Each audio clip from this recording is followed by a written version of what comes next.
La familia de Dios a escuchar un estudio bíblico más.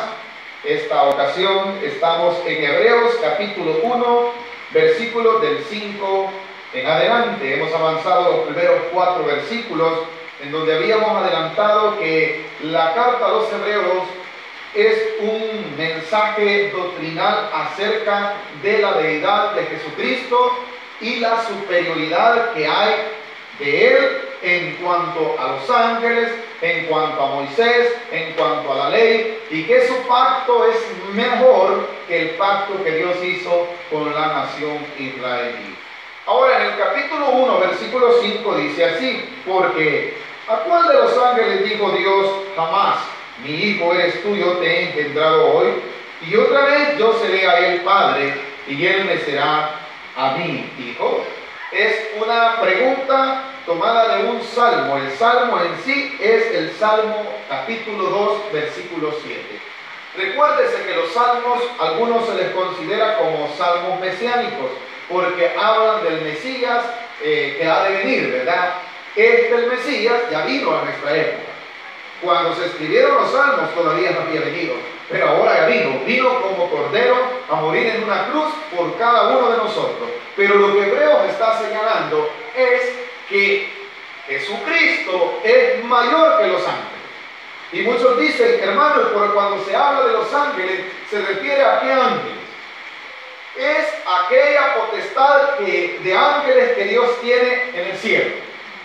Y a ninguno de ellos, dice la Escritura, que Dios llamó hijo. No hay ningún texto en los cuales Dios haya llamado a uno de sus ángeles hijo. E incluso los usó Dios en el pacto antiguo, sí. Cuando se le presentó a Abraham, se recuerdan, por medio de un ángel. Y así sucesivamente Dios trató con Israel, y en muchas ocasiones se le presentó mensajeros, o sea, un ángel de Dios. Pero Hebreos está suponiendo, no suponiendo, sino ratificando en sí, que Dios a ninguno de todos sus ángeles, ni arcángeles, ni los grados que existen de ángeles, a ninguno de ellos Dios llamó como hijo.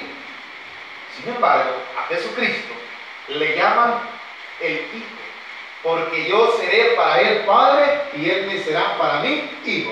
Recordemos también que Dios prometió a David que de su descendencia iban a ser ¿quién? El Mesías. Y iban a ser también de su descendencia el rey que gobernaría. Desde antes de los tiempos de Israel, Dios ya empezaba a hablar acerca del reino de Dios. Y en la promesa le dice que vendrá uno que gobernará con justicia. Y ese no pudo haber sido Salomón, porque Salomón, ¿cuántos sabemos que murió ya?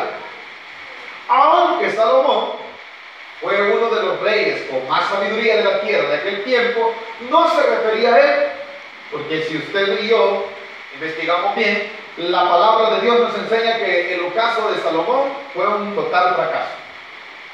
¿Cuántos sabemos que Salomón desvió su corazón? Lo dice la Biblia. Entonces estaríamos diciendo que se equivocó Dios al prometerle a David que de él iba a ser el rey que gobernaría con justicia la tierra. No se equivocó Dios en ninguna manera.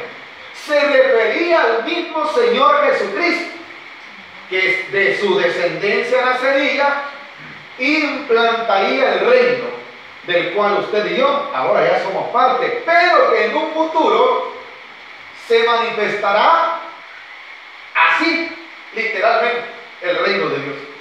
Es lo que se conoce como el reino milenial. ¿Quién gobernará en esa época? Jesucristo, el rey.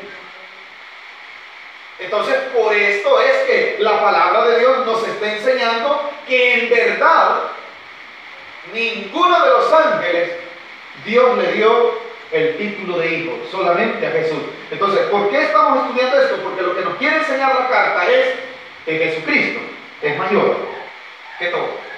Empieza en un orden no cronológico, sino más bien desde los cielos a la tierra. Lo primero que habla es de los ángeles. Los ángeles no son terrenales. Los ángeles, si en algún dado caso Dios les utilizó para un propósito, los envió a la tierra. Los ángeles son celestiales, son seres celestiales. Ahora, porque a cuál de los ángeles dijo Dios jamás: nunca más escrito allí quiere decir que a ninguno. Mi hijo eres tú. ¿En qué escritura encontramos que Dios se haya referido a un ángel como un hijo? No existe. Yo te he engendrado hoy y otra vez yo seré a él padre y él me será a mí hijo. A ninguno de los ángeles se refirió. Si usted va al Salmo, por favor, vamos a navegar un poquito sobre los Salmos y sobre la historia de Israel también. En el capítulo 2, vea lo que dice. Es conocido como uno de los salmos mesiánicos, porque hablaban de la venida de ese rey, el cual usted y yo lo tenemos dentro de nuestro corazón. Salmo capítulo 2 dice lo siguiente. Esperan porque no lo he encontrado.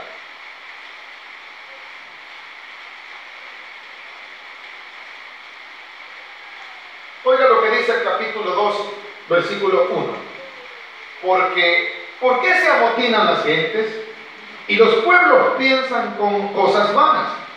Se levantan los reyes de la tierra y príncipes consultarán unidos contra Jehová y contra su ungido, diciendo, ¿quién es en sí el ungido al cual se refiere el capítulo 2?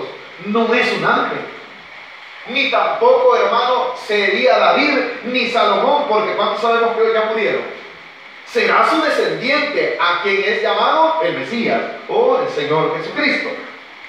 En aquel tiempo dice que se amotinarán y se rebelarán contra Jehová Dios y contra su ungido, a quien él ha elegido.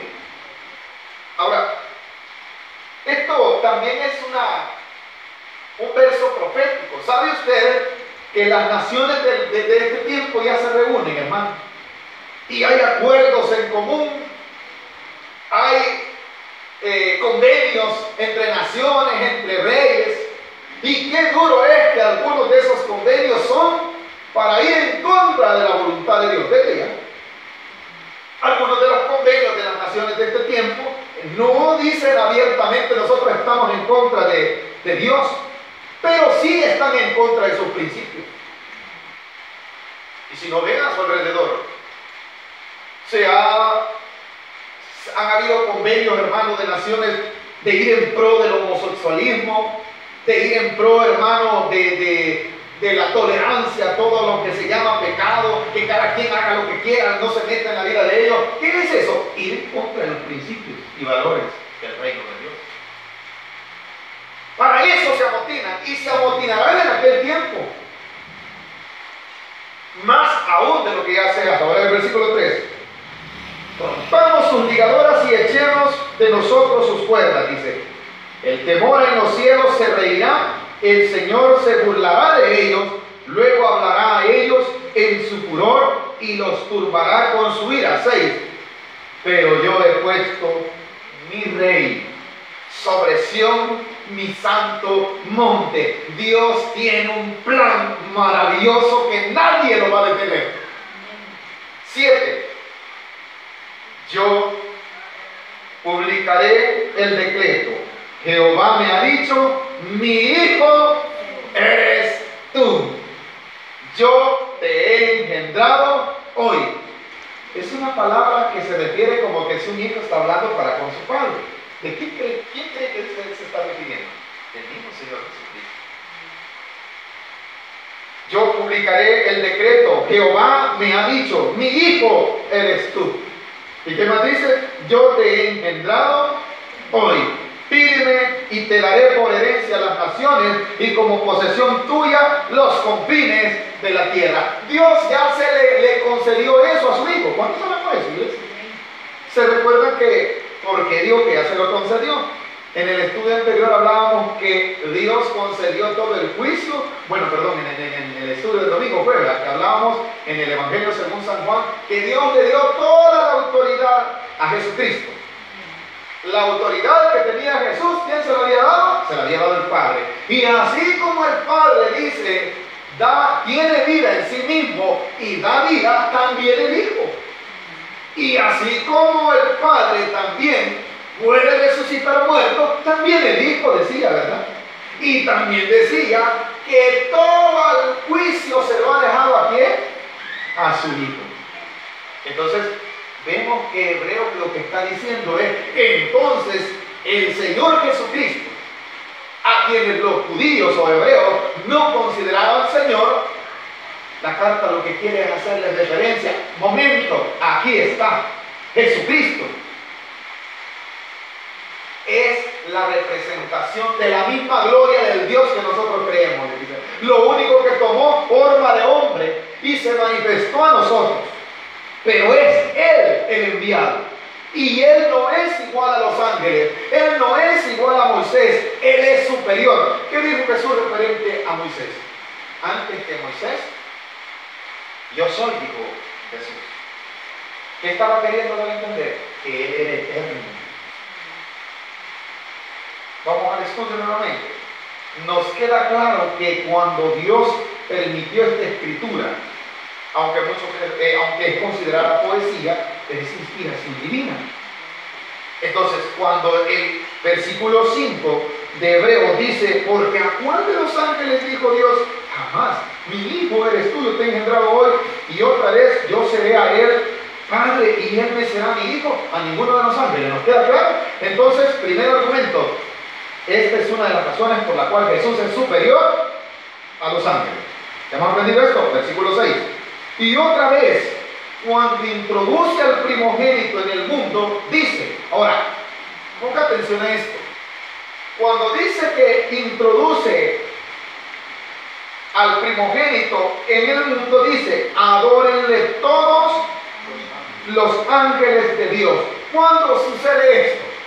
Cuando Cristo, hermano, venga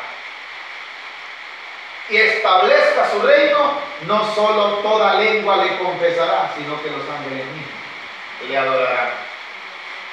Los ángeles en sí, algunos, vamos a hacer un paréntesis de esto, porque hay algunos que creen, ¿verdad? Y dicen, porque como en el tiempo antiguo, cuando la Biblia dice el ángel de Jehová en el tiempo antiguo se refería a Jesucristo.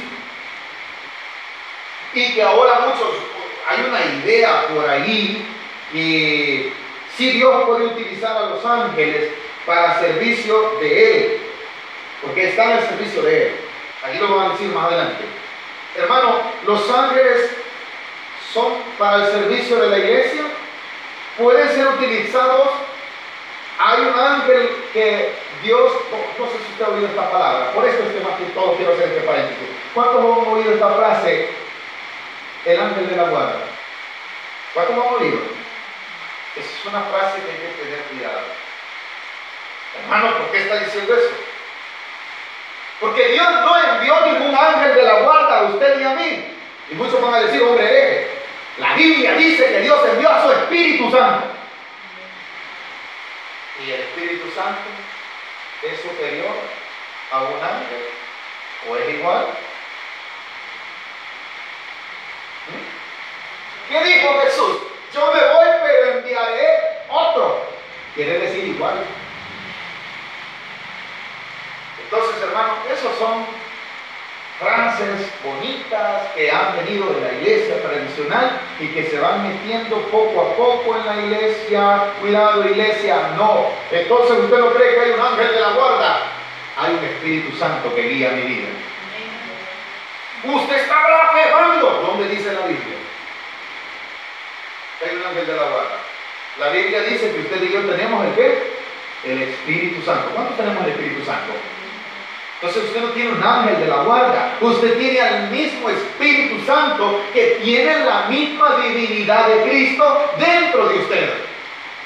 ¿No se recuerda que dice la palabra de Dios que en el Espíritu Santo habita toda la plenitud de Cristo? Ese Espíritu está en nosotros y dice que nos ha hecho partícipe ¿de qué? De su divinidad. ¿Cuándo usted ha sido partícipe de la divinidad de Cristo? Cuando usted aceptó a Cristo, cuando usted dejó que el Espíritu Santo entrara en su corazón. ¿Qué entró en usted? Un ángel. El Espíritu Santo. ¿Por qué razón? Estoy hablando de este paréntesis, por el cuidado que hay que tener. Los ángeles son seres celestiales que sí, Dios los puede usar, no lo vamos a negar. Los puede enviar a usar para guardar su vida, también puede hacerlo. Pero en sí, quien es el que hace la obra, según la Escritura, del Espíritu Santo. al estudio. Solo es un paréntesis por el siguiente versículo, el cual dice: y en otra vez cuando introduce al primogénito en el mundo dice: adórenle todos los ángeles de Dios. Miren, se recuerdan que los ángeles son también considerados los mensajeros que Dios utiliza para llevar su mensaje, para predicar su palabra. Allá en Apocalipsis le llama ángel a aquel que era el encargado de cada iglesia. Ahora, cuando dice esto también nos recuerda cuando Pedro y Juan hicieron milagros en la iglesia de Hechos, y se recuerdan que lo quisieron adorar a ellos, y ellos le dijeron: no, hermanos. ¿Qué eran en sí Pedro y Juan? Eran mensajeros. ¿Recibieron adoración? No. Esto nos deja otra enseñanza: ningún ángel puede ser adorado. Ningún ángel, atención a esto, puede ser adorado, por lo que dice la Escritura.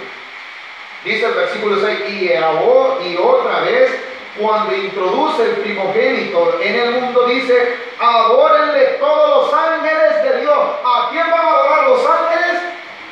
A Dios, a Jesucristo. Pero entonces, ¿los ángeles no son objeto de adoración? No. Ni los pastores, ni cualquier ser humano, ni cualquier hombre, mucho menos que usted se vaya a atribuir adoración, en ninguna manera. Porque aún Dios mismo decretó autoridad a los ángeles, les dio una orden con la autoridad que él tiene y les dijo: adórenlo. ¿A quién? A Jesucristo. ¿Estamos comprendiendo? Vayamos al versículo 7. Ciertamente de los ángeles dice: el que hace, vaya, esto es lo que dice Dios de los ángeles. Esto está en el Salmo 104, pero veámoslo porque aquí mismo está. Ciertamente de los ángeles dice: el que hace a sus ángeles espíritus y a sus ministros llama de fuego. ¿Quién es el que hace eso? Dios. O sea, cuando Dios se refería a los ángeles, no se refería a lo mismo cuando se refiere a Jesucristo. Amén. La forma, las palabras que hablaba Dios referente a su Hijo no eran igual. De los ángeles dice otra cosa. Los ángeles, que son para Dios, por eso le digo, están al servicio de Dios. ¿Qué dice el versículo 7? Ciertamente de los ángeles dice: el que hace a sus ángeles espíritus y a sus ministros, ¿qué? Vale. ¿Qué hace Dios con los ángeles? Están al servicio de Dios. Son por naturaleza para un propósito, a quienes les ha dicho también que deben de adorar ¿a quién? A Jesucristo.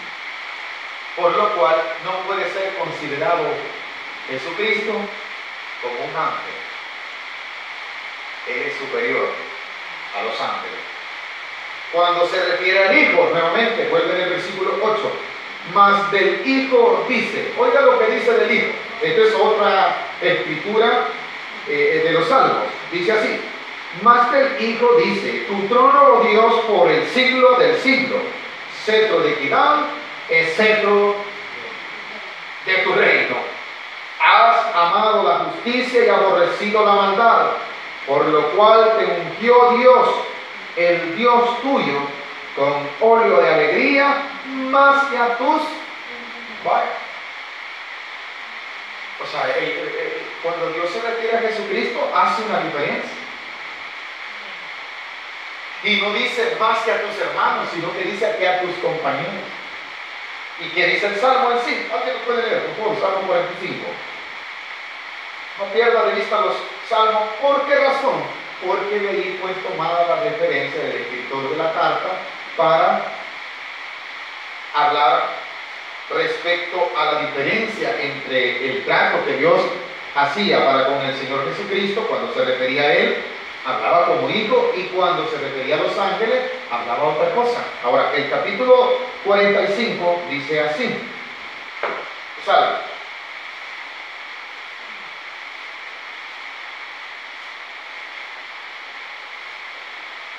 Pongamos atención a lo que dice. Versículos. Leámoslo todo, por favor, hasta el versículo 7, leámoslo. Oiga lo que dice: rebosa mi corazón palabra buena, dirijo al rey mi canto. ¿Sabe quién está diciendo esto? El salmista. Dice, mi lengua es pluma de escribiente, muy ligero. Eres más hermoso de los hijos de los hombres. La gracia se derramó. Esta es una alabanza por algunos que la hemos escuchado en tus labios. Por tanto, Dios te ha bendecido para siempre. El salmista estaba alabando a un hombre. ¿Qué consideran ustedes? Esa poesía tan hermosa escrita en este salmo, ¿a quién usted cree que se refería? Al Mesías, a Jesucristo. No podría ser, ¿verdad?, que el salmista se refiriera a un rey o se refiriera al hijo del rey humanamente. No puede ser.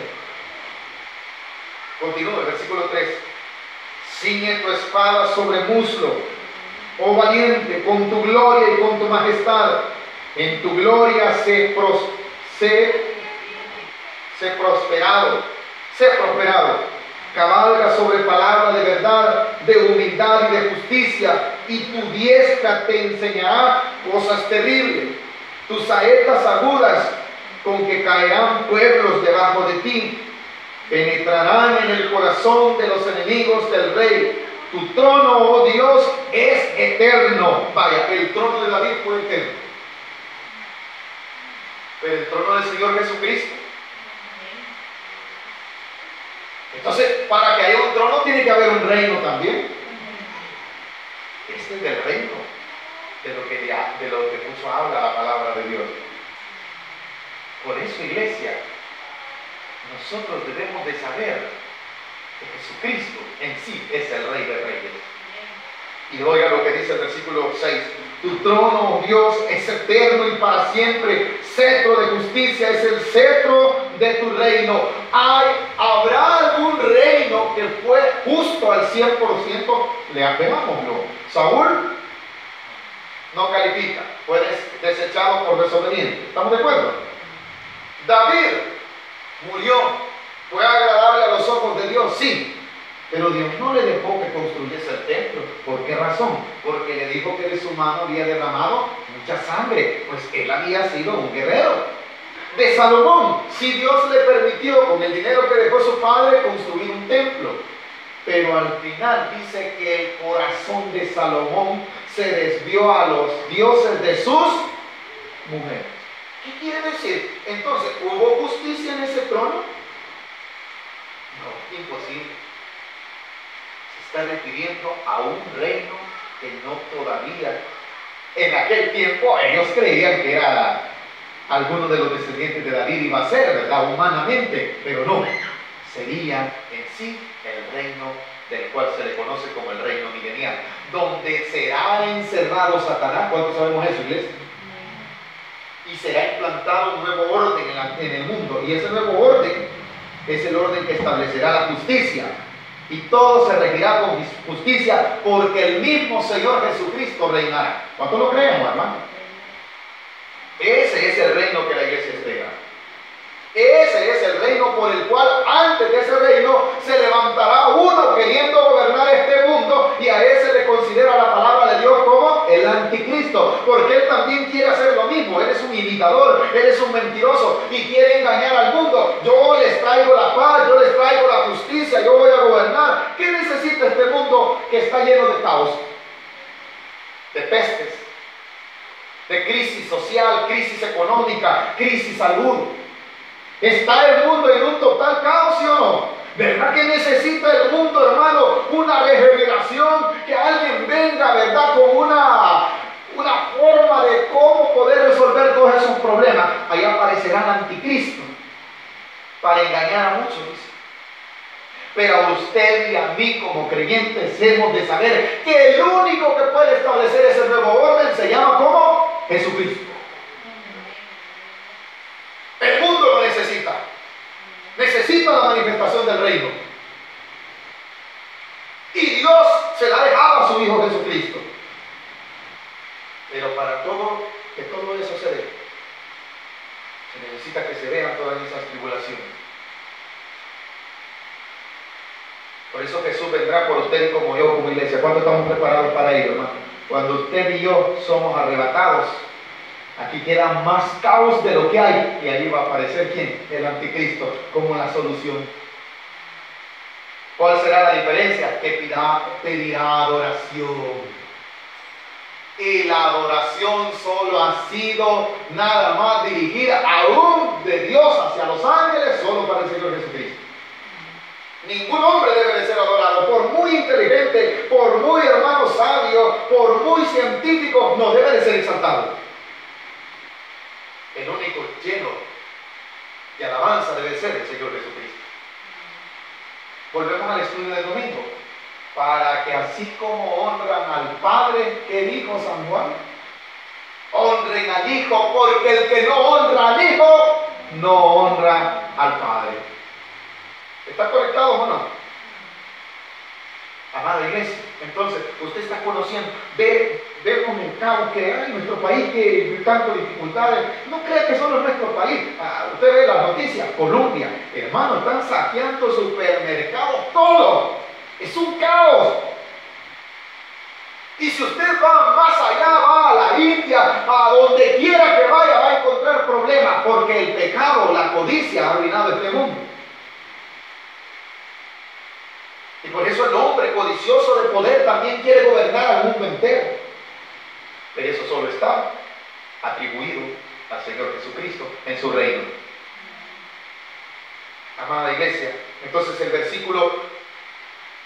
capítulo 45 de Salmo se refería en sí a quién este canto, a Jesucristo. No se refería a ningún ángel, no se refería a ningún hombre. ¿Nos queda claro? Versículo 7. Has amado la justicia y aborrecido la maldad. ¿Jesús amó la justicia, iglesia? ¿Sí? ¿O amó la maldad del Señor Jesús? No, la aborreció, ¿verdad? Y aborreció la maldad, no solamente la que se veía, sino la interna, la del corazón. El Señor Jesús atacaba la maldad que había en el corazón de los seres humanos de aquel tiempo y de los que hay hoy. La maldad que está dentro del corazón le sigue haciendo daño al mundo. ¿Qué le decía a los hombres que se miraban como buenas personas, como lo eran los religiosos de aquel tiempo, como los fariseos? Sepulcros blanqueados, porque dentro de su corazón había maldad. Limpiáis el vaso por fuera, pero por dentro, ¿qué decía? Estaba mal. Entonces el único que amó la verdad, el único que amó la justicia, ¿quién fue?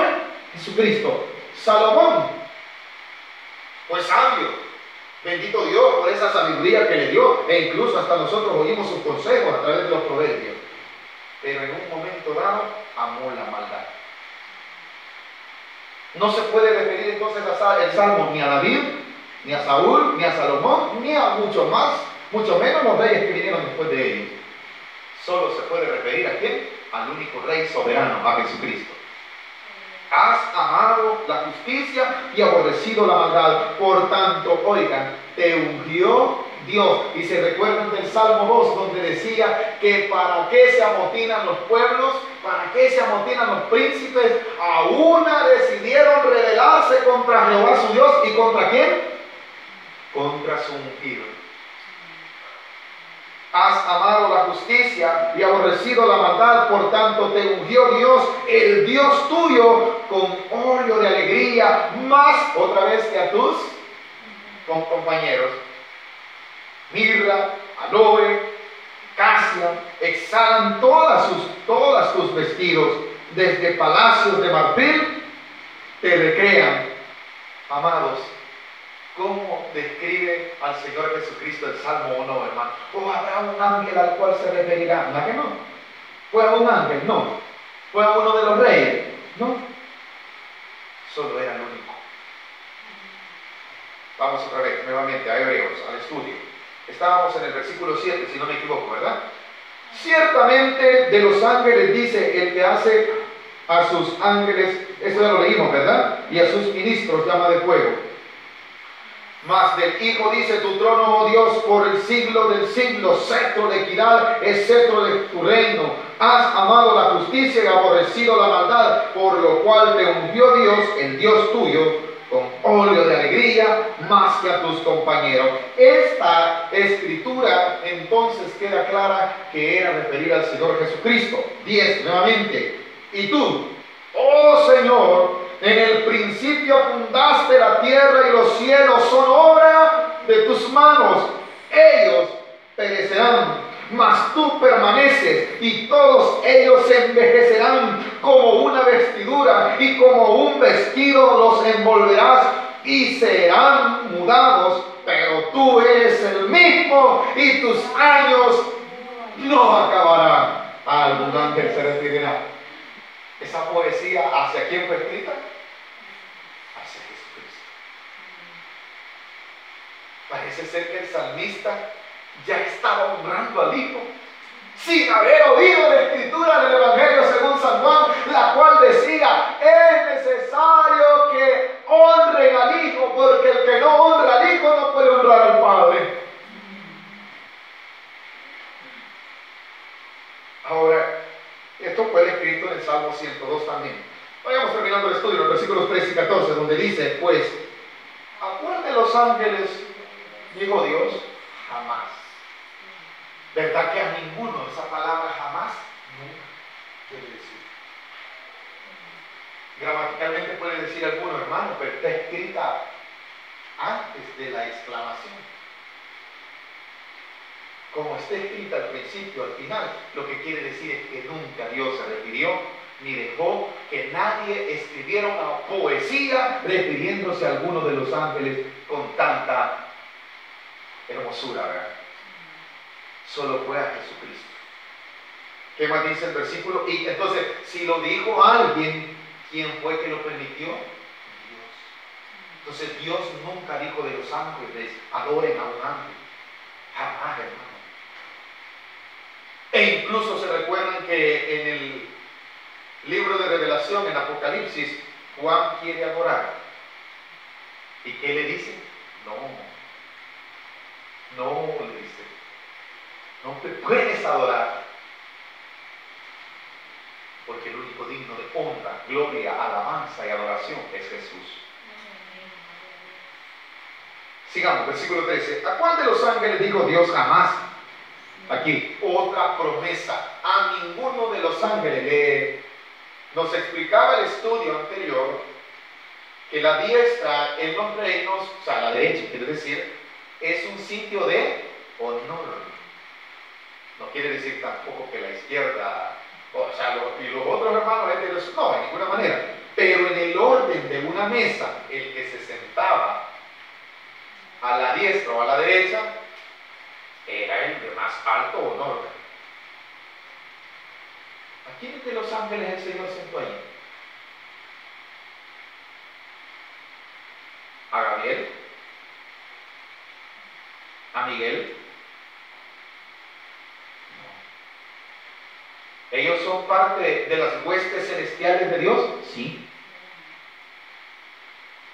Pero están al servicio de Él. Pero no fueron llevados a ese grado o altura de honor, solo a uno. Versículo 13. Pues ¿a cuál de los ángeles dijo Dios jamás? Siéntate a mi diestra hasta que ponga tus enemigos por estrado de tus pies. ¿A dónde está el Señor Jesucristo en este momento? A la diestra. ¿A dónde está el Señor Jesucristo? ¿Está en la cruz? No. ¿Está en la tumba? No. Resucitó y está ¿dónde? A la diestra. ¿Y hoy cómo está? ¿Está como cuando vine? No, hoy está victorioso ya, porque venció la muerte. Podría decir: mire, pero ahí tiene los clavos, sí, pero ahora su gloria es mayor porque la muerte no lo pudo sostener. Y está sentada a la diestra del todo. Y, hermano, ¿y por qué dice eso? Vamos al libro de Hechos, por favor.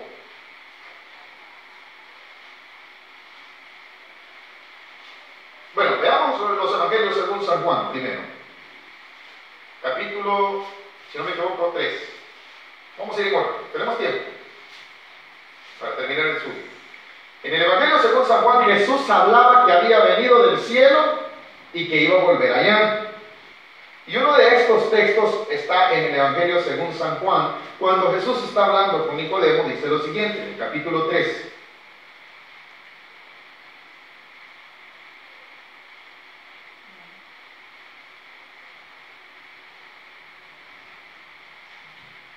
capítulo 3 de San Juan, perdón, eso en San Lucas, pero no lo hay. Te le voy a decir qué versículo. Oiga lo que dice la palabra referente Jesucristo mismo hablando así. En el capítulo 3, versículo 11, dice así: de cierto os digo, que lo que sabemos hablamos, lo que hemos visto testificamos, y no recibís nuestro testimonio. Si os he dicho cosas terrenales y no las creéis, ¿cómo creeréis si os dijere las celestiales? Nadie, oiga esto, subió al cielo, sino el que descendió. ¿A dónde estaba primero Jesús? Aleluya. ¿A dónde estaba Jesús antes de venir a hacer milagros? En el cielo. Pero oiga lo que dice el versículo 13. Nadie subió al cielo sino el que descendió del cielo, el Hijo del Hombre que está. Pero en ese momento, ¿dónde estaba?